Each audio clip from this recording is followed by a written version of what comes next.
Buenos días, tardes o noches. Bienvenida o bienvenido a esta charla que versará sobre la ciudad y su relación con las redes de todo tipo. No sé si alguna vez se han parado a pensarlo, pero la realidad es que vivimos totalmente enredados. Esas estructuras que llamamos redes están por todas partes. Nos constituyen, nos rodean y nos incluyen. Desde redes como la circulatoria o la neuronal, hasta los de transporte urbano e interurbano, pasando por las redes sociales, tanto físicas como virtuales, hasta los sistemas planetarios y las constelaciones. Su tamaño va desde lo más diminuto, compuestos moleculares, hasta el de las inmensas galaxias. ¿Pero qué es una red? Llamamos red a un conjunto de elementos de la misma naturaleza a los que denominamos nodos, vinculados entre sí por algún tipo de relación que solemos representar mediante una arista que los conecta. La tipología o forma de las redes es muy variada y dependerá sobre todo del tipo de red a la que nos estemos refiriendo. Pero simplificando mucho, podemos establecer dos tipos básicos de redes. La red en malla o distributiva, en la que todos o casi todos los nodos se relacionan entre sí, y la red jerárquica, en la que existe una relación de dependencia entre unos nodos y otros. La información o los recursos fluyen de arriba abajo sin que existan o sea irrelevante los vínculos entre nodos del mismo nivel. Tanto si nos referimos a redes sociales como a redes urbanas, ocupación del territorio, las más antiguas son las de tipo jerárquico. Pensemos en cómo se organizan los clanes y tribus primitivas con un jefe o un consejo de ancianos a cuyas decisiones todos se someten. O las primeras ciudades constituidas en focos de atracción de un entorno precariamente conectado y que en muchos casos dieron nombre a los imperios que crearon. Existe una razón por la cual tendemos, más en la antigüedad que en nuestros días, pero también hoy, a organizarnos en estructuras jerárquicas. No solo las empresas o los ejércitos, también las estructuras institucionales y administrativas de las ciudades y los estados son jerárquicas. Y lo son porque las redes jerárquicas, al contrario que las distributivas, simplifican y abaratan mucho el coste que supone la toma de decisiones. Son mucho más rápidas, resolutivas y también por lo general más eficaces a la hora de enfrentarse a retos y problemas. No se pierde el tiempo en largos y casi siempre estériles debates como suele ocurrir con las mucho más democráticas redes equipotenciales o distributivas. Una cosa que conviene tener en cuenta es el hecho de que una red, sea jerárquica o distributiva, tan solo depende de los enlaces establecidos entre los distintos nodos que la forman. Y esos enlaces, sobre todo en los casos de las redes sociales, son sumamente inestables. Cambian con facilidad, de modo que una red distributiva puede evolucionar hasta convertirse en jerárquica, algo común en movimientos revolucionarios de todo tipo una vez alcanzado el poder. Y viceversa, una red jerárquica también puede transformarse en distributiva cuando se rompen unos enlaces y se crean otros que no existían entre nodos del mismo nivel. De ahí que los déspotas y tiranos tengan tanto miedo a las conspiraciones urdidas a la sombra y que tantas veces, como la historia nos demuestra, han conseguido el objetivo de derrocarlos. Otra característica importante de las redes que nos permite entender por qué la naturaleza tiende siempre que puede a organizarse de esta manera es su extraordinaria resiliencia. En esto también hay grados, pues las redes distributivas son más resilientes que las jerárquicas. Pero tanto unas como otras tienen una enorme capacidad para seguir funcionando con relativa normalidad bajo condiciones adversas y a recuperarse cuando éstas cesan.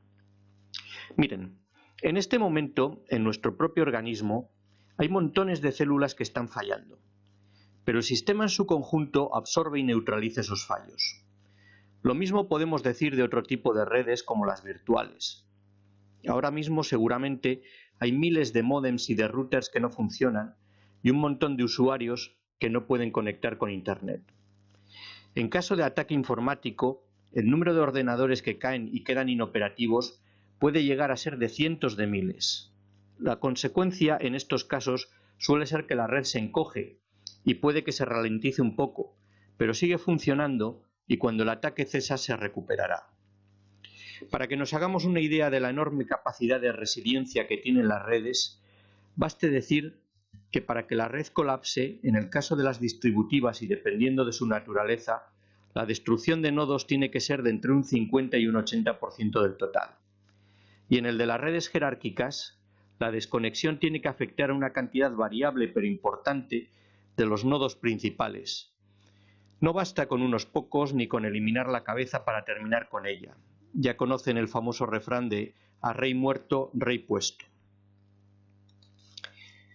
Como he comentado al principio, las redes puras de tipo jerárquico o distribuido son una simplificación. Lo normal en la estructura de redes es que ésta sea de tipo mixto, con una mezcla de relaciones tanto de dependencia como de cooperación. Aquí podemos ver la red de relaciones que se establece entre los distintos personajes de la obra Los Miserables.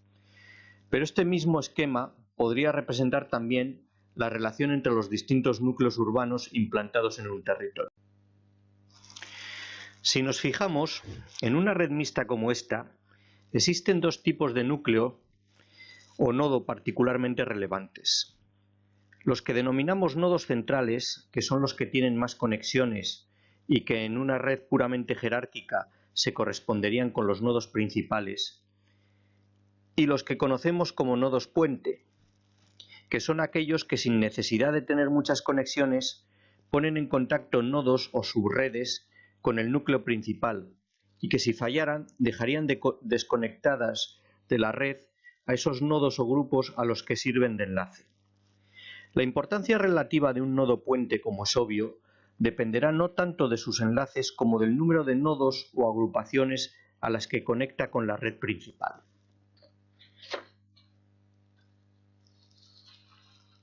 En esta imagen podemos ver una red mixta, correspondiente esta sí a las conexiones que se establecen entre los distintos núcleos de población existentes en un territorio. Una última particularidad de las redes que me parece importante destacar es la que descubrió el físico rumano Laszlo Barabasi cuando estudió las relaciones que se establecían en una red compleja y en expansión como es la constituida por las páginas web y sus enlaces. Barabasi descubrió que lo que denominó el enlace preferencial, que no es otra cosa que la tendencia de los nodos a conectarse con los mejor conectados, lo que da como resultado estructuras de tipo función logarítmica, con unos pocos nodos que tienen muchos contactos, páginas web, o muchos recursos, millonarios, o las dos cosas, y una mayoría de nodos que por el contrario tienen muy pocos. Este enlace preferencial descubierto por Barabasi es una tendencia común a toda red en expansión, del tipo que sea. Vale tanto para la web como para las ciudades, lo que explica la tendencia creciente a la concentración urbana con unos pocos núcleos o ciudades globales cada vez más grandes, mientras las villas y aldeas más pequeñas y el campo en general es abandonado. La concentración urbana es un proceso que en los últimos tiempos, como podemos ver, se ha ido acelerando. Baste decir que en 1950 menos del 30% de la población vivía en ciudades y que para el 2050 la población urbana superará el 75% del total. Pero la teoría de redes de Barabasi nos permite comprender la preferencia de la población, a medida que el planeta se urbaniza, a concentrarse en unas pocas ciudades cada vez más grandes y complejas, conectadas entre sí, lo que hemos dado en llamar ciudades globales. Esa tendencia es un hecho constatado. Las grandes urbes cada vez son mayores y crecen en detrimento de las más pequeñas. Pero el hecho de que unas crezcan y otras no explica la razón por la cual cualquier ciudad, siempre que se dan las condiciones adecuadas para ello, tiende a crecer y a expandirse sin la limitación de tamaño que, sin embargo, sí que tienen otros organismos y estructuras complejas comparables con ellas. No existen, que sepamos, colmenas o avisperos de 8 o 10 metros de diámetro, ni hormigueros o termiteros de 5 o 6 kilómetros. No serían viables. ¿Por qué entonces las ciudades tienden, cuando están en condiciones de hacerlo, a crecer sin ningún tipo de limitación ni freno? La razón por la que lo hacen es la que expone claramente el físico teórico Geoffrey West en este fragmento de un documental de la BBC titulado El Código, que vamos a ver. You look out at a city like this, and it looks like, some arbitrary jumbled mess. Yet, the city is people. It's not actually the buildings and the streets. They're the stage upon which the real actors are playing out the story of civilization.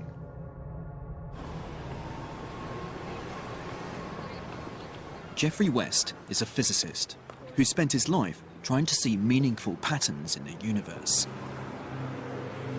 And now he's turned his attention to the dynamics of human life in cities. So you can see there's all kinds of infrastructure here. There's the obvious, the roads, the electrical lines, the sewer lines. They're an extraordinary network that is sustaining New York City. Coming at it as a physicist, I had this hunch that there is really an underlying code to all this. West amassed data about cities all over the world. And the patterns he found mean that for any given population size, he can predict the amount of roads, electrical wiring, or office space that city has. But he also discovered something much more surprising. One of the most interesting results we discovered was that wages scale in a very systematic way. And the rule that came out was that if you double the size of the city, you get this marvelous 15% increase in the wages. So if you live in a larger city, that means you're going to earn more? Yes. So if there are two mathematicians in two different cities, one twice the size, they're doing the same job, one will actually have a bigger income. That is what on the average, that is what the data say. So was that a surprise to you to see Yeah, that was a huge surprise. My first reaction was there's something wrong with the data. And then it was like, my God, of course, that's right. That's why cities exist. Incredibly, it's not just people's salaries that increase. When a city doubles in size, every measure of social and economic activity goes up by 15% per person. That's 15% more restaurants to choose from, 15% more art galleries to visit, 15% more shops to go to. In short, life gets 15% better.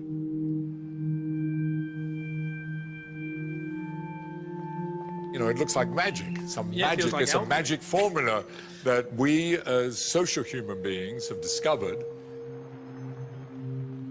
This 15% bonus, so to speak, is, I believe, the reason that people are attracted to cities and why there has been this continuous migration from the countryside and into the cities, and at some deeper level actually drive our civilization.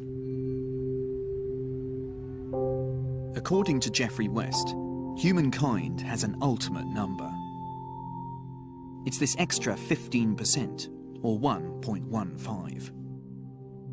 He believes it's the most important driving force in humanity. This single number, 1.15, predicts our future. It will bring us together in ever-expanding cities and shape our destiny for as long as human beings exist. Como vemos, la fórmula del 15% explica la tendencia a la concentración urbana y el por qué las ciudades, siempre que se dan las condiciones adecuadas para ello, tienden a crecer sin límite alguno. Pero no todo es tan idílico y maravilloso como lo pinta West, porque si bien es cierto que crecen un 15% la oferta y los salarios que la ciudad ofrece a sus habitantes, no es esto lo único que se incrementa un 15% al doblar su tamaño. También el número de vehículos, el consumo de carburante y los atascos lo hacen. Y la contaminación y las afecciones o enfermedades derivadas de ella crecen también en esa misma proporción de un 15%. Además, el incremento de la oferta y los salarios de los que habla West es como media. Su fórmula nada dice de cómo se reparte esa riqueza añadida. Y la experiencia nos enseña que la inequidad, la segregación y la marginación social están aumentando. Y seguramente como consecuencia de esta misma fórmula del 15%, así como del enlace preferencial de Barabasi, el impacto es mayor cuanto mayor es el tamaño de la ciudad. En las grandes urbes, los barrios marginales y suburbios como las banlieues parisinas no paran de crecer y se están convirtiendo en foco y origen de auténticos problemas cada vez más difíciles de gestionar. Es decir, la ciudad es un 15% más rica, cierto, pero esa riqueza, de acuerdo con la teoría de redes y el enlace preferencial de Barabasi, se concentra cada vez en menos manos, en menos nodos, lo que trae como resultado el empobrecimiento y precarización de una clase media cada vez más frágil y vulnerable. Cada vez más ciudadanos están siendo relegados por el propio sistema a la precariedad laboral, cuando no directamente al desempleo y la marginación. Estos problemas de inequidad, marginalidad e integración, como es fácil adivinar, van a ser, ya son de hecho, el origen de conflictos y revueltas que, dada también la creciente quiebra del poder institucional, costará cada vez más sofocar, pudiendo llegar en el futuro, no lo descarten, a ser el origen del fracaso, la ruina y quién sabe si hasta el colapso de algunas grandes urbes. Y si alguien piensa que la implantación de un salario mínimo de subsistencia va a evitar el conflicto social que se avecina, en mi opinión se equivoca. A menos claro que esa paguita vaya acompañada de algún otro tipo de sustancia estupefaciente, como el soma de la famosa novela Un mundo feliz de Aldous Huxley, capaz de mantener a todos los marginados y desesperanzados del planeta convenientemente drogados y sumisos. Pero no son Aldous Huxley o George Orwell, con sus distopías, los únicos que ya en su día nos advirtieron contra un futuro urbano tan posible como indeseable. Antes que ellos ya lo hizo también el director alemán Fritz Lang con su película Metrópolis. ¿Recuerdan?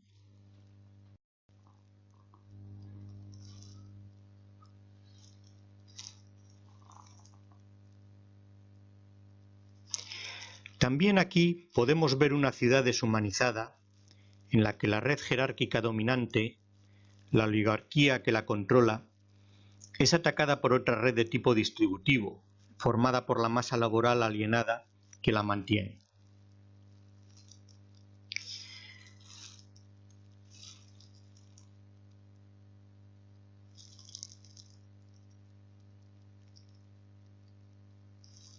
Como bien saben quienes hayan visto la película, y los que no lo hayan hecho ya están tardando, el resultado del enfrentamiento entre ambas redes terminará siendo desastroso para todos.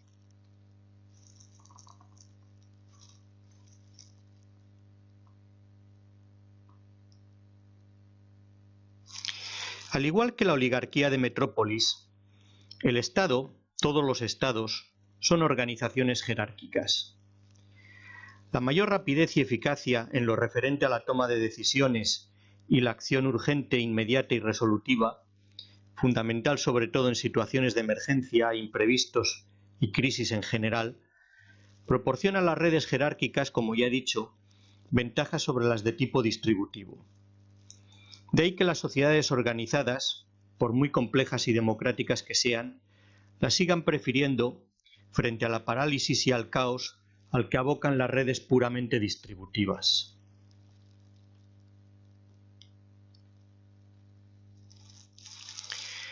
El Estado-nación, tal y como lo conocemos hoy en día, tiene su origen en la Paz de Westfalia, firmada en 1648 entre las principales potencias europeas de su época, y que se basa en lo que desde entonces conocemos como soberanía nacional, que podemos resumir en 3 principios: límites o fronteras reconocidos internacionalmente, monopolio del uso legítimo de la coacción y la fuerza, e independencia política y económica. Pues bien, todos los principios en los que se basa la soberanía nacional hoy en día están siendo cuestionados y atacados. Y no solo en nuestro país, también en el resto del mundo, sobre todo en aquellos estados en los que la sensibilidad social, los derechos y libertades de los ciudadanos están más desarrollados. Nunca en la historia moderna, los estados en su conjunto y los democráticos en particular, como organizaciones de poder que son, han sido más débiles, menos fuertes y menos poderosos que en la actualidad. Y esa tendencia no tiene visos de cambiar, al contrario. Todo indica que, sirviéndose de las facilidades que brindan las nuevas tecnologías para la propagación de las ideas, redes sociales de todo tipo más o menos organizadas, incluso otras potencias interesadas en explotar las contradicciones, enfrentar y dividir a los estados democráticos, seguirán minando y debilitando el poder de estos.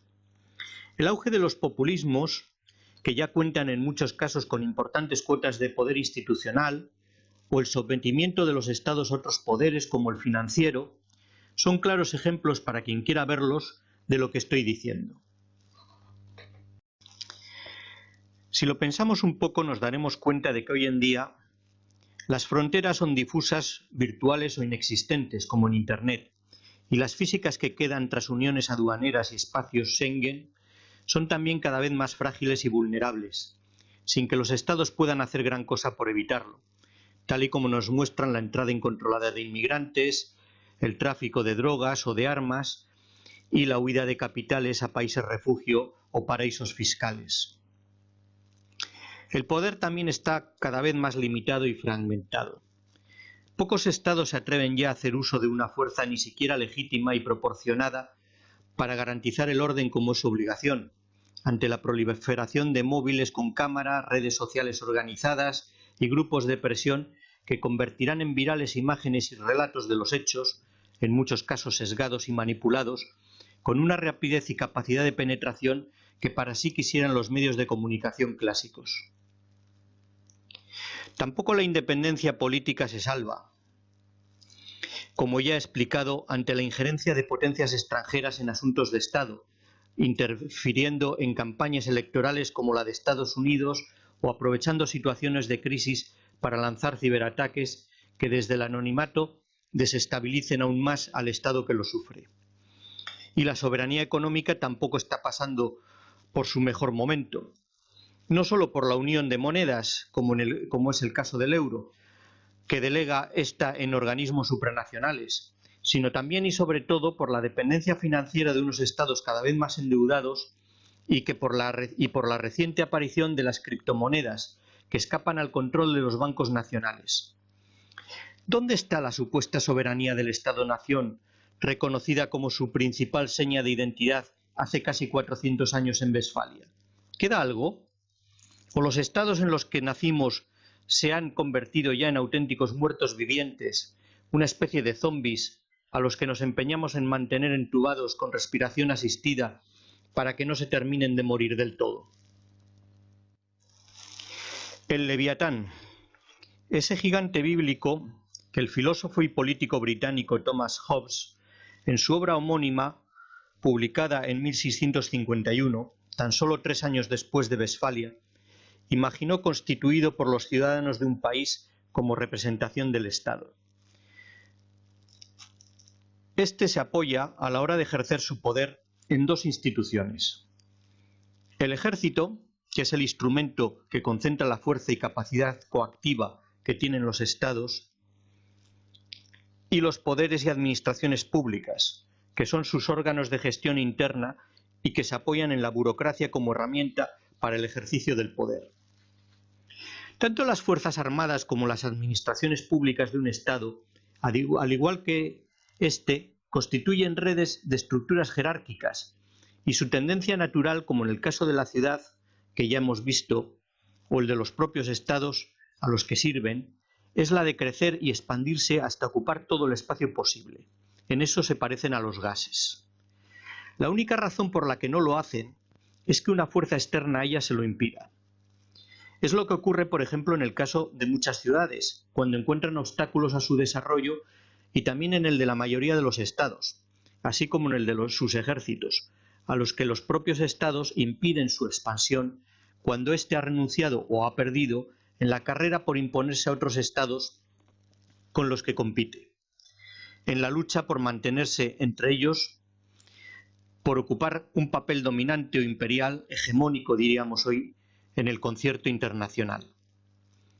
Mantener un ejército es muy caro, y si no se tiene la posibilidad de ser una potencia mundial o al menos regional, es mejor mantener ese coste bajo y dedicar el dinero y recursos, siempre limitados, a otros asuntos, como bien saben los alemanes o los japoneses, que tras perder la Segunda Guerra Mundial consiguieron convertirse en potencias económicas gracias, entre otras cosas, a lo que se ahorraron al tener que desmantelar prácticamente sus ejércitos, trasladando a Estados Unidos, como potencia vencedora y dominante, los costes de su defensa.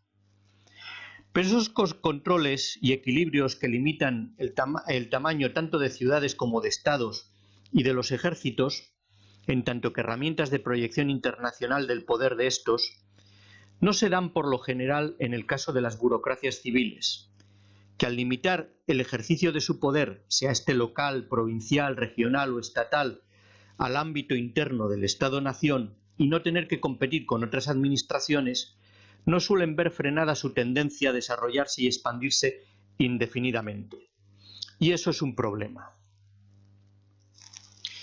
La burocracia, como herramienta de las administraciones públicas, tal y como a principios del siglo XX la definió el sociólogo alemán Max Weber, se caracteriza por responder, como ya he comentado, a una estructura de red jerárquica, con una clara cadena de mando en la que están perfectamente definidas las competencias y responsabilidades de cada miembro. Actúa según procedimientos reglados, tratando del mismo modo casos similares, de manera que no haya lugar para la subjetividad o la arbitrariedad. Y tiene también carácter meritocrático, pues el acceso a la función pública se realiza según normas y procedimientos reglados, generalmente por concurso-oposición, que valora capacidades y méritos. Pero aunque las burocracias son necesarias y tienen, como vemos, aspectos de funcionamiento muy positivos, también los tienen negativos. Entre estos podemos destacar su excesiva rigidez, la flexibilidad y capacidad de adaptación a los cambios y circunstancias no se encuentra entre sus virtudes, formalismo, con frecuencia se da más importancia a las formas, los trámites, los protocolos y reglamentos que al fondo del asunto, olvidando un principio de derecho como que las normas y las leyes se hacen para las personas y no al revés. Autoritarismo, que en ocasiones y como consecuencia no del uso sino del abuso del poder deriva en despotismo. La arbitrariedad es privilegio del poderoso. Resistencia al cambio, una consecuencia de la rigidez. Las administraciones suelen ser extraordinariamente conservadoras, reacias a novedades y modificaciones, por esa misma rigidez y falta de flexibilidad que he comentado. Y distanciamiento y despersonalización. Por lo general, las administraciones son poco o nada empáticas con los ciudadanos, a cuyos servicios se deben y que son los que las pagan y mantienen. Si a esto sumamos su innata tendencia a crecer desmesuradamente, acumulando cada vez más poder, el resultado es el de unas administraciones públicas por lo general cada vez más grandes, torpes e ineficientes y onerosas. Auténticos dinosaurios que demandan y consumen cada vez más recursos sin que ello redunde en un mejor servicio para el ciudadano, más bien al contrario. Y esa es otra. El excesivo tamaño y la profusión de normativa hacen que la toma de decisiones sea cada vez más lenta y costosa, con lo que las administraciones pierden la principal ventaja que tienen frente a las redes de tipo distributivo, como redes jerárquicas que son, que es precisamente la de su agilidad y el menor coste a la hora de actuar y tomar decisiones. La realidad es que administraciones más pequeñas de hecho funcionan mejor que las grandes. La historia está llena de ejemplos de administraciones pequeñas con bastantes menos recursos y medios que las actuales y que demostraron ser mucho más ágiles, eficientes y resolutivas que sus herederas. Pensemos, por ejemplo, en la planificación urbana. ¿Cuántos técnicos y en base a qué documentación proyectaron y desarrollaron el ensanche de Cortázar en San Sebastián? Ya les digo yo que muy pocos. Ensanche que, por cierto, hoy en día, en aplicación de la ley de costas, hubiera sido imposible ni siquiera de plantear. Y lo mismo podemos decir de los otros ensanches, como el de la imagen de Castro en Madrid o el de Barcelona de Ildefonso Cerdá, mucho más brillantes y exitosos en la práctica que el montón de cada vez más exhaustivos, rigurosos planes de estudio, reglamentos y ordenanzas que le siguieron. En su obra autobiográfica titulada El mundo de ayer, el escritor austríaco Stefan Zweig definía ese mundo de ayer como el de la seguridad. Las normas, las leyes y las reglas y tradiciones no se cuestionaban, se respetaban y se acataban porque era lo que había que hacer. Y quien no quería conocía perfectamente y asumía también las consecuencias de no hacerlo. El poder, todos los poderes, desde el imperial de su Viena natal hasta el religioso, pasando por el de los distintos gobiernos y administraciones, tenían un prestigio y una autoridad fuera de toda duda. Las distintas estructuras jerárquicas que gobernaban y administraban Europa a finales del siglo XIX eran verdaderamente poderosas. Pero eso en nuestro tiempo ya no es así. Nuestro mundo no es el de las seguridades, sino el de las incertidumbres. Vivimos inmersos en esa modernidad líquida de la que hablaba Zygmunt Bauman, en la que no existen certezas ni principios ni valores sólidos a los que agarrarse. Hoy en día todo es cambiante, discutible y relativo, y nuestras instituciones ya ni de lejos gozan de la autoridad ni del prestigio y como consecuencia de ello tampoco del poder que tenían hace un siglo. Me gustaría dejar claro que no estoy criticando a estados e instituciones porque crea que se trata de organizaciones obsoletas, caras, débiles y desprestigiadas, aunque efectivamente así lo crea. Lo hago porque eso es algo que a mí me preocupa. Y me preocupa porque sinceramente creo que no podemos permitirnos el lujo de prescindir de ellas, porque el vacío que dejarían si cayeran, inicialmente al menos, sería ocupado por algo bastante peor que lo que tenemos. Pensemos en la Revolución Francesa, a la que siguió el terror de Robespierre y la tiranía de Napoleón, o la Revolución Rusa, con su guerra civil y sus purgas internas, hasta que un déspota como Stalin se hizo con el poder absoluto y continuó limpiando el país de opositores. Siempre es preferible, yo al menos prefiero, la evolución a la revolución. El problema es que la negativa a evolucionar, el inmovilismo, conduce inevitablemente a la revolución. De ahí mi preocupación y el motivo de esta presentación. O cambiamos o nos cambian, porque la historia no se va a detener. Deberíamos ser conscientes, yo al menos lo soy, de que es la existencia de estas redes jerárquicas institucionales la que ha hecho posible, al menos en Occidente, el estado del bienestar que quienes hemos tenido la suerte de nacer y vivir en uno de ellos aún disfrutamos. El problema, como digo, es que las estructuras jerárquicas que han construido y gestionado el estado del bienestar no están sabiendo adaptarse con la rapidez que deberían a los cambios, los retos y las amenazas que una sociedad en red y la revolución digital hoy en día ya están planteando. Y nuestro futuro depende de que sean capaces de hacerlo. ¿Qué tendríamos que cambiar para que todo quede como está? Tal y como decía su sobrino al príncipe de Salina en la famosa película de Visconti, El gato pardo.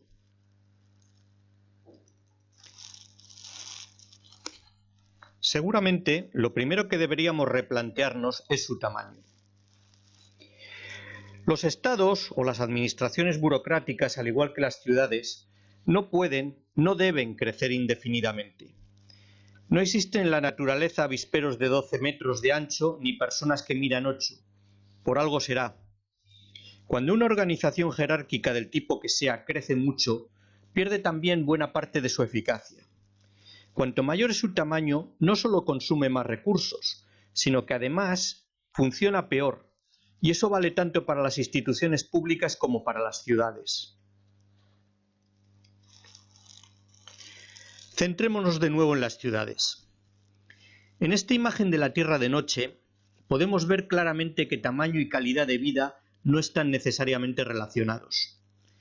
Algunas de las mayores urbes del planeta, como Lagos en Nigeria, El Cairo, Ciudad de México, Sao Paulo o Río en Brasil, por ejemplo, no se encuentran en entornos muy desarrollados, mientras que ciudades más pequeñas que gozan de mayor calidad de vida, como Boston o Filadelfia en la costa este de Estados Unidos, o Colonia, Ámsterdam o Bruselas en Europa, se encuentran muy próximas unas a otras, agrupadas, formando grandes áreas urbanas.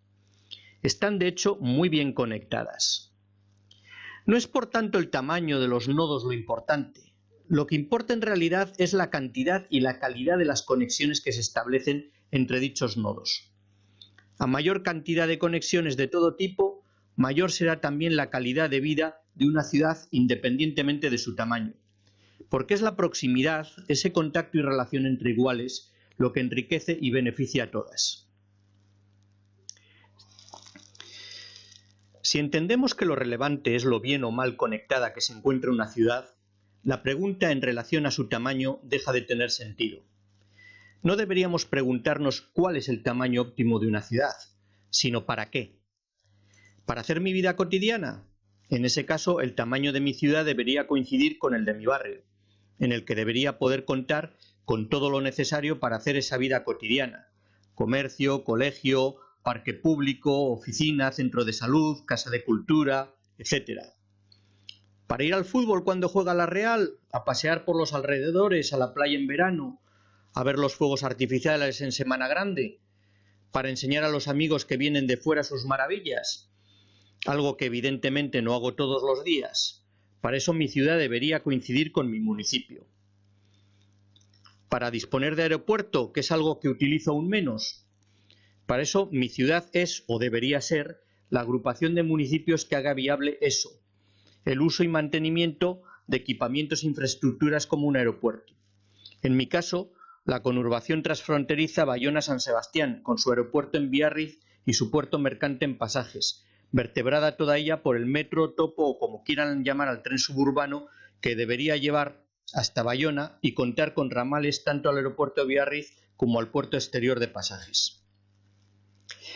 Quizá deberíamos empezar a pensar la ciudad no como una unidad administrativa independiente y aislada, sino más bien como un conjunto de matrioscas, incluidas unas en otras. Una superposición de redes urbanas de escala variable, cada una de las cuales a su nivel constituye una entidad propia y autónoma, incluida en el conjunto que la integra.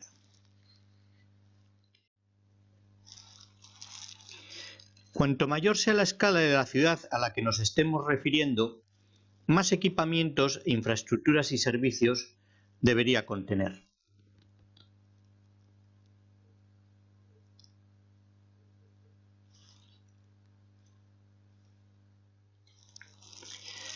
Respecto a la unidad mínima con entidad propia, en un modelo de ciudad descentralizada de escala variable como el que propongo, creo que debería ser el barrio, considerando como tal un área en torno a las 10 hectáreas con una densidad residencial preferentemente elevada, entre 90 y 120 viviendas por hectárea, y una población de entre 25 y 50.000 habitantes.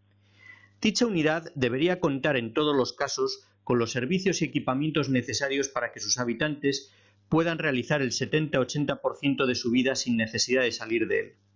Es decir, todo el mundo debería tener cerca su centro de salud, su polideportivo, su casa de cultura y su parque, además de escuelas, oficinas y el comercio diario a una distancia máxima de 1 kilómetro, es decir, una media hora caminando desde el portal de su casa. Algo así solo es posible en áreas relativamente pequeñas, en torno a las 10 hectáreas.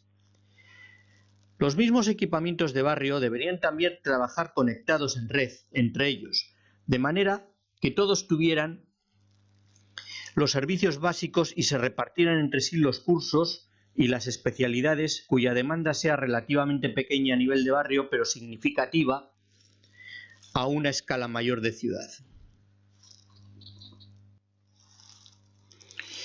Está demostrado que unidades básicas de este tipo favorecen y optimizan los desplazamientos peatonales, los más económicos y racionales frente a modalidades más caras e ineficientes. Una tipología interna de ensanche como la de Barcelona, por ejemplo, permite disponer de hasta 10 kilómetros lineales de bajos comerciales a un máximo de 5 minutos andando, desde el punto en que nos encontremos, y hasta 33 kilómetros a tan solo 10 minutos. Les aseguro que no hay un centro comercial en el mundo, por grande que sea, capaz de competir con una trama urbana tan potente como esta. No deberíamos caer en el error de considerar la ciudad como una simple agregación de estas unidades básicas de las que estoy hablando.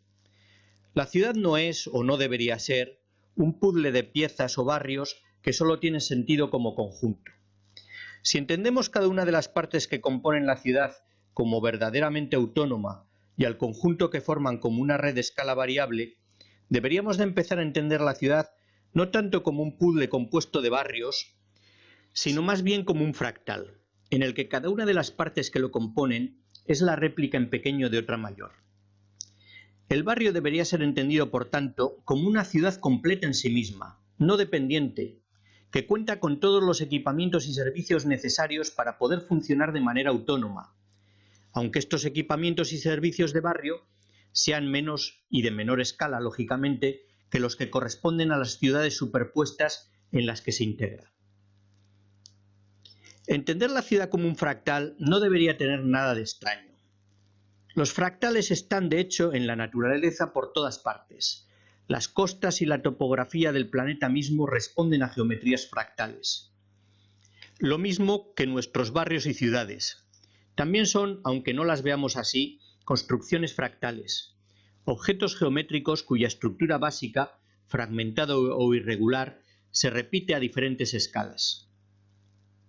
Una vez entendida la ciudad como un fractal, es decir, como un conjunto de ciudades que se repiten y se incluyen a distintas escalas unas en otras, lo siguiente en lo que deberíamos fijarnos es en que el mismo concepto de fractal implica integración. Una cosa es que cada una de las ciudades a su escala sea autónoma, y otra muy distinta que vaya por libre. Sin la integración de unos elementos en otros, el fractal no existe. En esto sí que podemos considerar que se da cierta similitud con los puzzles, que también se construyen en base a la integración de sus piezas, pero con un matiz importante. En el puzzle, cada pieza aislada del conjunto no tiene sentido. Es una parte dependiente que solo se entiende como parte del conjunto. El fractal, por el contrario, más que un puzzle, sería como un mosaico de fotos en el que cada pieza o imagen tiene su propio sentido, aunque como parte del conjunto en el que se integra, adquiere además un nuevo significado, añadido, que enriquece el que en sí misma tiene.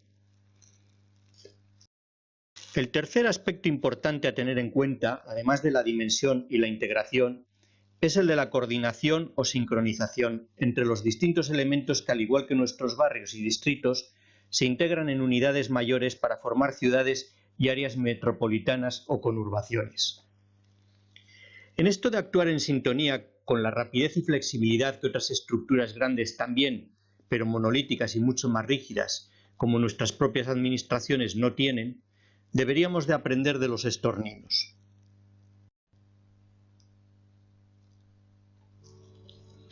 Estos pájaros son maestros en el arte de la sincronización en vuelo. De hecho, cada uno de ellos responde en décimas de segundo a los movimientos de los 7 compañeros que tiene más cerca. En su caso, todas estas evoluciones verdaderamente hipnotizantes que vemos, las realizan para defenderse de sus predadores, los halcones fundamentalmente. Al moverse en estas masas gigantescas y coordinadas, de cientos de miles de estorninos, los halcones, como nos pasa a nosotros, son incapaces de centrarse en una presa concreta, así que suelen terminar desistiendo y se van sin cazar ninguno.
No pensemos que esto de la sincronización es cosa solo de especialistas como los estorninos, o los pilotos de patrullas acrobáticas, o de deportistas como estas de natación sincronizada. No.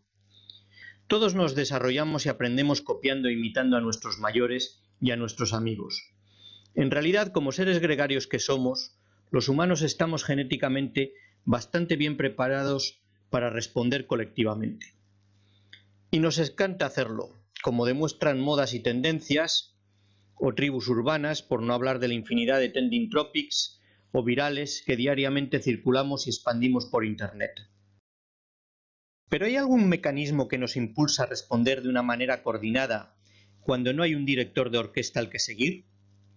¿Cómo es posible mantener el orden y la cohesión, la sincronización como en el caso de los estorninos, o la jerarquía de escala en el de los fractales, siendo ambas estructuras tan aparentemente caóticas? ¿Existe alguna melodía, algún ritmo, una coreografía, como en el caso de las nadadoras, que nos permita tanto a instituciones como a sociedades actuar en sintonía y de manera sincronizada? Sí, claro, por supuesto que existe ese ancho de banda, esa frecuencia común que nos permite responder de manera homogénea y coordinada, lo constituye el conjunto de reglas, leyes y procedimientos que nos hemos dado. Y Thomas Hobbes, aquel que concebía el Estado como un enorme y todopoderoso leviatán, no podría estar más de acuerdo. La ley es la base del Estado de Derecho. Sin leyes no puede haber orden ni progreso, y la prosperidad de las naciones sería imposible. Y no seré yo quien le enmiende la plana a don Tomás, pero a nosotros nos ha tocado vivir una época muy distinta a la suya, así que no nos queda más remedio, en este aspecto al menos, que hilar más fino que él. Además, como el propio Thomas Hobbes afirmaba, las leyes constituyen el único límite que debe imponerse a la libertad del hombre, algo perfectamente justificable por el hecho de vivir en sociedad. Pero si las leyes imponen límites a la libertad de las personas y vivimos en estados cada vez más burocratizados, en los que leyes, controles y reglamentos de todo tipo no dejan de proliferar y multiplicarse, ¿hasta cuándo vamos a seguir engañándonos pensando que vivimos en sociedades libres, cuando la realidad tozuda se empeña en demostrarnos que cada día lo son menos? ¿Existe algún punto de equilibrio? ¿Cuál es el mínimo de libertad al que deberíamos renunciar para vivir en una sociedad que pueda seguir considerándose razonablemente libre? Quizá, si en lugar de recurrir a las leyes lo hiciéramos a sus fundamentos, a los principios y valores que las inspiran, conseguiríamos dotarnos de esa estructura interna subyacente que, como en el caso de los fractales, pone orden en el aparente caos y, como en el de los estorninos, permitiría a la vez actuar de manera sincronizada con esa rapidez, flexibilidad y capacidad de adaptación que la rigidez de las actuales estructuras legales y burocráticas no permite. Al fin y al cabo, ¿qué son los principios rectores y las desideratas como las que tenemos en la Constitución, sin una especie de megaleyes que obligan a todos los partidos, independientemente de su color, a orientar sus políticas hacia sus objetivos? Vamos a ilustrar esta idea con un ejemplo, pero para ello tendrán que acompañarme en un pequeño viaje en el espacio-tiempo a la Siena del siglo XIV. Siena es en el 1300 una próspera ciudad-estado, una república de mercaderes con una población aproximada de unos 35 o 40.000 habitantes, es decir, similar a esa unidad mínima de Fractal, el actual barrio o distrito de una gran urbe de la que antes hablaba. En esa época, desde el Palacio Público, que es como llaman al ayuntamiento, y a la sombra de la imponente Torre Mangia, que tiene la misma altura que la catedral, equiparando simbólicamente el poder civil y al religioso, Siena es gobernada por un consejo de 9 vecinos, elegidos entre los notables de la ciudad, por periodos de 2 meses, durante los cuales vivían recluidos en el mismo Palacio Público, desconectados de sus redes de amigos y familiares. En el Palacio Público, junto a la sala del Consejo, que alberga el Parlamento, entre cuyos miembros se elegía los 9, se encuentra la sala que lleva su nombre, en la que como gobierno de la ciudad estos se reunían para sus deliberaciones. Seguramente para que los 9 fueran conscientes de lo que estaba en juego con las decisiones que allí se tomaban, La ciudad encargó en 1337 al artista Ambrogio Lorenzetti que decorara la sala, cosa que hizo, con 3 murales pintados al fresco que representan la alegoría y consecuencias del buen y del mal gobierno, y que cubren todas las paredes menos la sur, en la que se encuentra el único ventanal que tiene la estancia. La pared norte, frente al ventanal, es la más estrecha, pero a su vez la mejor iluminada y más importante, por lo que es allí donde Lorenzetti pintó su alegoría del buen gobierno. En ella podemos ver 2 figuras que destacan sobre las demás. A la izquierda, la justicia, en su concepción aristotélica, a la izquierda como justicia distributiva, repartiendo premios y castigos, y a la derecha como justicia conmutativa, algo importante en una ciudad de mercaderes como Siena, particularmente sensibles al justo equilibrio en las transacciones comerciales. Dominando la parte derecha del lienzo, sentado en su trono y vestido en blanco y negro, los colores de Siena, está representado el bien común, y entre ambas figuras languidece plácidamente recostada con una rama de olivo en la mano, la paz. Sobre la justicia se encuentra la sabiduría, entendemos que divina, que la inspira, y a sus pies la concordia, uniendo las cuerdas de la balanza en una única soga que los notables de Siena, orientados todos y mirando la mayoría al bien común, se pasan unos a otros hasta atar con esta soga procedente de la balanza de la justicia la mano derecha de su señor, estableciendo así un vínculo entre ambos. Sobre el bien común se encuentra a su vez como fuente de inspiración las 3 virtudes teologales, la fe, la caridad y la esperanza, y a ambos lados las virtudes cívicas que constituyen junto con el bien común el buen gobierno. A su derecha la paz, de la que ya hemos hablado, la fuerza y la prudencia. Sentadas a su izquierda, la magnanimidad, la templanza, virtud poco conocida hoy en día, consistente en la capacidad de vivir rodeado de tentaciones sin caer en ellas, y de nuevo la justicia. Por último, y bajo las virtudes cívicas, en el lado opuesto al de la población civil, se encuentra representada la fortaleza del buen gobierno, encarnado en el poder militar, poder coercitivo, sometiendo a sus enemigos. A los pies del mural podemos leer en letras capitales el siguiente texto. Esta sagrada virtud, se refiere a la justicia, donde gobierna induce a unirse a las almas, y ellas así unidas a tal propósito hacen del bien común su señor, y éste para gobernar su estado elige no apartar sus ojos de los resplandecientes rostros de las virtudes que se sientan a su lado. Me gustaría llamar la atención sobre un pequeño detalle. Si se dan cuenta, la ley no aparece por ninguna parte. El gobierno no es mejor o peor por tener muchas leyes. De hecho, las buenas leyes, y si son pocas mejor, serán siempre el resultado del buen gobierno, y no al revés. Lo importante aquí no es la ley, es la conducta, los principios y valores que inspiran los actos y decisiones. Cuando estos son buenos y justos, las leyes que de ellos derivan también lo serán. A la izquierda de la alegoría del buen gobierno, en la pared oeste, Lorenzetti pintó el mural que sus contemporáneos conocían como la guerra, entendida como la consecuencia del mal gobierno, pues en él, como vemos, no aparece ningún enemigo o atacante exterior. También aquí tenemos una figura que destaca, la de Tirámidas, el tirano representado como una especie de monstruo diabólico con cuernos y colmillos. No parece muy inteligente, seguramente porque no lo es. Y un detalle curioso, si se fijan verán que Tirámidas es bizco, característica que metafóricamente comparte, me parece a mí, con buena parte de nuestros políticos, incapaces de ver tampoco más allá de las próximas elecciones. Al igual que el bien común, Tirámidas tiene sobre su cabeza 3 personajes que inspiran su conducta, pero en su caso no son virtudes, son pecados. Se trata concretamente de la avaricia, la soberbia y la vanagloria. A su derecha se sientan la crueldad, la traición y la mentira, y a su izquierda lo hacen el furor, representado como un perro rabioso, la división, a la que podemos ver autoinmolándose con una sierra de carpintero, y la guerra. A los pies del tirano yace sometida y maltratada, atada con una soga muy distinta a la que vinculaba su balanza con el bien común, la propia justicia. En la base del lienzo, como en el del Buen Gobierno, también colocó el artista su correspondiente leyenda, que en este caso dice: puesto que cada uno busca su propio bien, en esta tierra la justicia está sometida a la tiranía. Y así pues, por este camino nadie camina sin temer por su vida, ya que hay robos dentro y fuera de las puertas de la ciudad. Este mural se encuentra desgraciadamente más deteriorado que el anterior.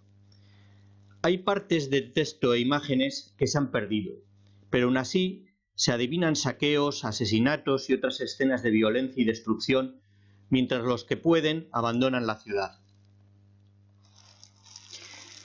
Enfrente de la guerra, en la pared este de la sala y en contraste con este, se encuentra el mural que representa la paz, como consecuencia también del buen gobierno. Si se fijan, en todo este mural no aparece gente armada. No porque no exista, ya hemos visto que la fuerza al servicio de la justicia es una herramienta importante para garantizar el buen gobierno. En este caso no aparece porque allí donde reina la paz y la concordia no es necesario hacer alarde de fuerza, su existencia debe pasar desapercibida. En la parte derecha de este mural, dedicada a la ciudad extramuros, vemos agricultores ocupados en sus labores y caravanas de comerciantes que transitan sin miedo los caminos. A la izquierda, en el interior de la ciudad, en contraste con lo que ocurre en el mural de la guerra, la gente circula por las calles sin temor, mientras un grupo baila, los artesanos se dedican a sus oficios, un maestro da clases a sus alumnos y unos albañiles trabajan al fondo en la construcción de una cubierta. Es interesante comprobar que hace 700 años ya tenían tan claro que es el bien común el que, al contrario de lo que ocurre cuando se imponen los intereses particulares, permite el progreso y la prosperidad de las ciudades. Esta idea revolucionaria, de algún modo, siempre había sido intuida por la Iglesia, pero era rechazada por la economía. Y más desde que Adam Smith estableciera en su obra La riqueza de las naciones, publicada en 1776, que la prosperidad de las sociedades se basa en el afán de lucro de las personas. Desde entonces, eso de anteponer el bien común, como lo de poner la otra mejilla, ha sido siempre cosa de perdedores. Pero Tomás de Aquino y Ambrosio Lorenzetti estaban en lo cierto. Y Adam Smith, como afirmaba el joven John Nash, futuro premio Nobel de Economía, se equivocaba. Vista al frente, caballeros. Ay, ay, ay. Oh. Espera. Nash, ¿puedes dejar de revolver tus papeles 5 segundos? Imposible. No voy a invitaros a cerveza. No estamos aquí por la cerveza, amigo. Oh. ¿Alguien más cree que se mueve a cámara lenta? ¿Creéis que querrá una boda a lo grande? Escoged un arma, sable o pistola. Ninguna. ¿Es que no os acordáis de nada? Recordad las lecciones de Adam Smith, el padre de la economía moderna. En la competencia, la ambición ambición individual beneficia al bien común. Exacto. Entonces, sálvese quien pueda. Y a los que dé calabazas les tocarán sus amigas. No me dará calabazas. Sí, claro, más vale rubia en mano que morenas volando, ¿no? Eso no lo diría Adam Smith. Ojo, que nadie se mueva. Está mirando hacia aquí. Creo que está mirando a Nash. Oh, por Dios. Bueno, puede que parta con ventaja, pero en cuanto abra la boca... ¿Os acordáis de la última vez? Sí, cómo no. Inolvidable. Pasará a los libros de historia.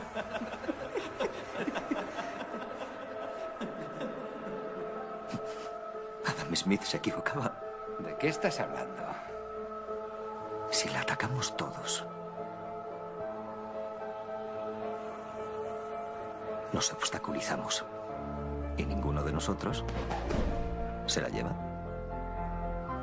Así que vamos a por las amigas. Y nos ignoran, porque a nadie le gusta ser el segundo plato. Pero, ¿y si nadie va a por la rubia? No nos obstaculizamos y no ofendemos a las otras chicas. Victoria asegurada. Y todos echaríamos un casquete.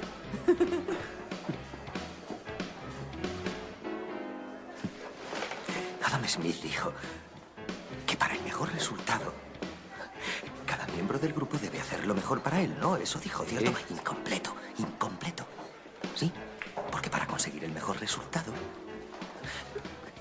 cada miembro del grupo debe hacer lo mejor mejor para él mismo y para el grupo. Nah, si es un truco para quedarte con la rubia, vete al cuerno. La dinámica rectora, caballeros, la dinámica rectora. Adam Smith. ¿Se equivocó? Otra vez. Gracias.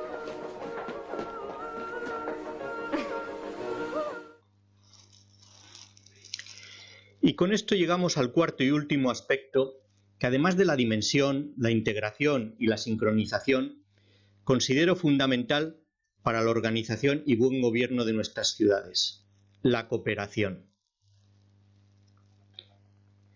Aunque, como ya hemos visto, la idea intuida por muchos de que hacer prevalecer el bien común sobre los intereses particulares es lo mejor para todos, y que esa idea haya sido desde siempre pieza clave de la doctrina religiosa, no será hasta mediados del siglo pasado, con el desarrollo por parte de brillantes matemáticos como Newman, Morgensen o el propio Nash, de esa rama de la matemática que conocemos como teoría de juegos, que alcanzará la categoría de certeza indiscutible.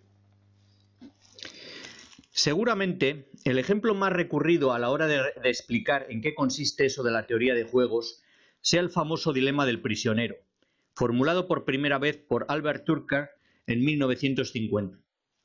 Se trata de resolver de la mejor manera posible el dilema que se plantea a dos prisioneros con antecedentes a los que la policía ha detenido tras un robo en el que todo apunta a que han sido ellos los autores, pero sin pruebas que confirmen su culpabilidad, puesto que no ha aparecido el botín. En celdas separadas e incomunicados entre sí, la policía les hace a ambos la misma oferta. Si confiesas la autoría del robo y tu compañero la niega, tú a los 3 meses estás en la calle y él se pasará los 10 próximos años en prisión. Si es él el que confiesa mientras que tú lo niegas, el que pasará los 10 próximos años en prisión serás tú, mientras que él se irá a los 3 meses a la calle. Si los dos confesáis, os repartís la pena y os paséis 5 años cada uno entre rejas. Y si ninguno confiesa, os retendremos a ambos todo el tiempo que podamos por tenencia ilícita de armas y otros delitos menores, pero como no tenemos evidencias que os incriminen, en 1 año estaréis los dos en la calle.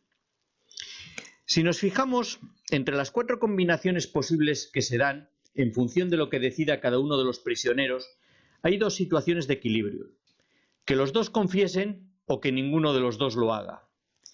Si los dos se niegan a confesar, estamos ante lo que se conoce como un óptimo de Pareto, matemático italiano que estudió el equilibrio al que llegan cuando ninguna de las partes puede mejorar su situación sin perjudicar a los demás.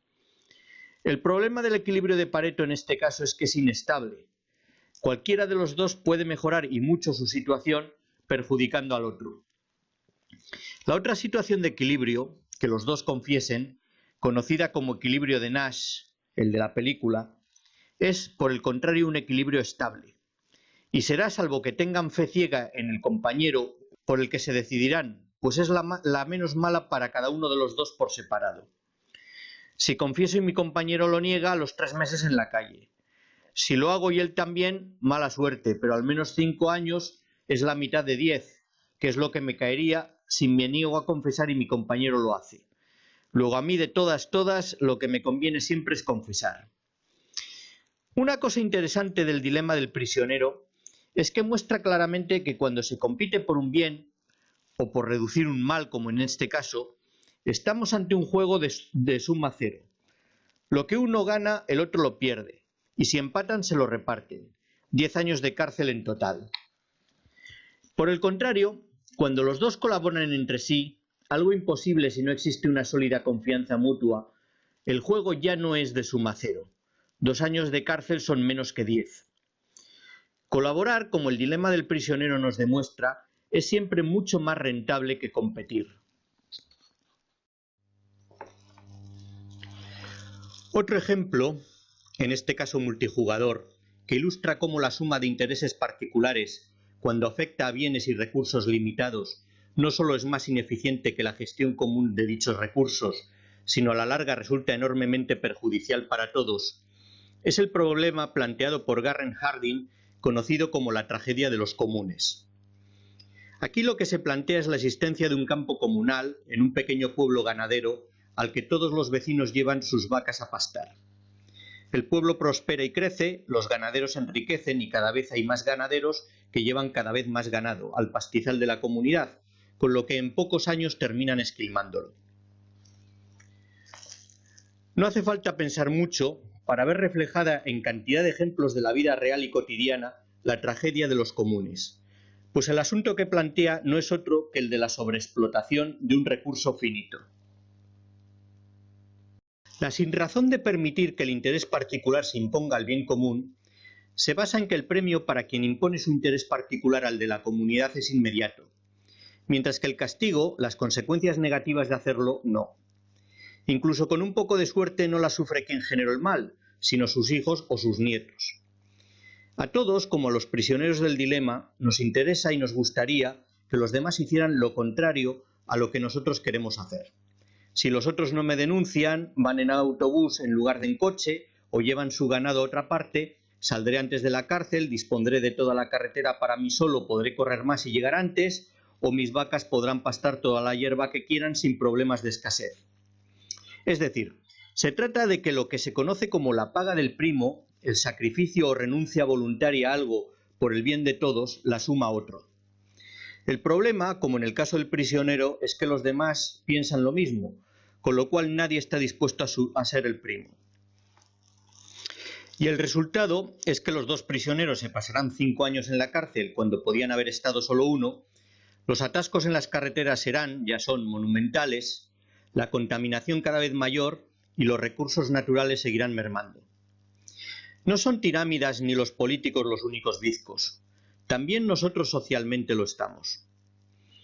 La única manera de solucionar este sinsentido sería reducir el coste de la recompensa y la paga del primo, algo para lo que es fundamental recuperar la educación en valores, así como ese patrimonio ético y moral que en nuestra cultura tradicionalmente ha sido custodiado y transmitido por la Iglesia, tan desprestigiada hoy en día como las demás instituciones. Y por otro lado, deberíamos elevar hasta desincentivar, para que no compense, el coste de la tentación y los castigos, para lo cual necesitamos también instituciones públicas sanas y fuertes, respetables y respetadas, con la autoridad necesaria para hacer cumplir las leyes, pocas y claras, que deberían regular nuestra vida en sociedad. En resumen, la tradicional y sabia mezcla del palo y la zanahoria. Por último, y como síntesis de esta exposición, me gustaría terminar con otra estupenda novela llevada también al cine en multitud de versiones, Los Tres Mosqueteros de Alejandro Dumas. No se me ocurre un principio rector capaz de regular y administrar con mayor acierto y precisión el entramado de redes de todo tipo, tanto sociales como urbanas, en las que vivimos enredados, que su famoso lema de uno para todos y todos para uno. El día que de verdad lo sigamos, ya verán lo bien que nos va. Y con esto termino. Espero que la charla le haya resultado lo suficientemente amena e interesante como para haber llegado hasta aquí. Para terminar, voy a dejar en pantalla mi correo electrónico por si quieren en el futuro ponerse en contacto conmigo y también el enlace a mi página web donde podrán, si les interesa, ver esta misma conferencia y alguna que otra más. Y nada más, muchas gracias por su atención y buenos días, tardes o noches.